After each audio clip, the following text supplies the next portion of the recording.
Welcome to Psychologies. I'm Jane Morris, author of Burnout to Brilliance, speaker, coach, and co-founder of Balanceology.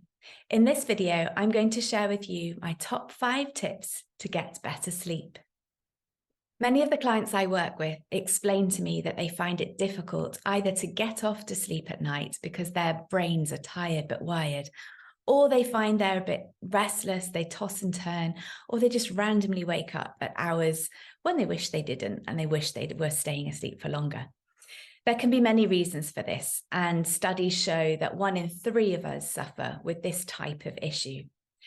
There are many explanations as to why this might happen for us. Quite often when we've got too much going on in our mind, when we're feeling stressed, or when we've prompted our bodies to be awake because we've used devices into the late hours of the night and made our minds stay active, then it can be harder for us to settle. So what do you do when you've tried all of the usual tips, like leaving your devices outside the door before you go to bed, having a herbal tea, taking a relaxing bath, and you're still having the same problems? Well, I'm going to share with you my top 5 tips that you're unlikely to find anywhere else. So tip number 1 is to keep your bedroom clutter-free. It can actually be really distracting for us subconsciously when there's piles of clothes strewn all over the floor, shoes, paperwork, all sorts of bits and bobs that need to be sorted, right? And you just don't get the time to put them away anywhere. Well, carve out some time over the weekend or at some stage where you've got a bit of a lull, a bit of a downtime, and sort out your bedroom. Get all of the clutter out of there and find new homes for things. When you get organized and everything has a place and can be kept in that place, then it's easier to keep our bedrooms clutter-free, and your sleep will thank you for it. Your mind will be able to switch off and you'll be able to get much better rest. Tip number 2 is to turn down the temperature. Studies have shown that those who struggle to sleep well actually have a higher body temperature at night. And so in order to help you to settle, you can help your body if you turn the temperature down. Try it, it might just work. Tip number 3 is to keep a journal by your bed. Now, in the work that I do, I blend coaching with integrative art psychotherapy.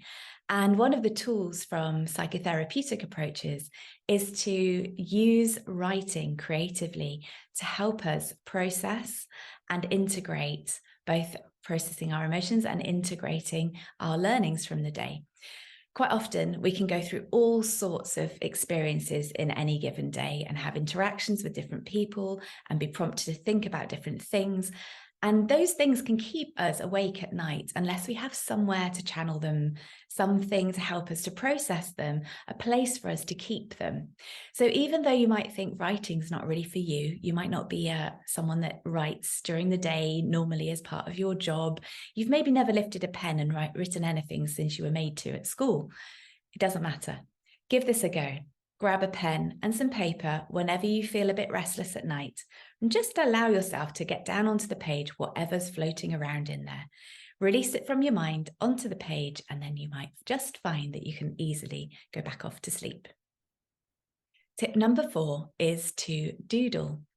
Now, in a similar way to writing down and getting things out of your system, drawing can really help with this too. So again, even if you've never lifted a pen to draw since you were a primary school child, give your inner critic the day off. It doesn't matter what you draw, what it looks like.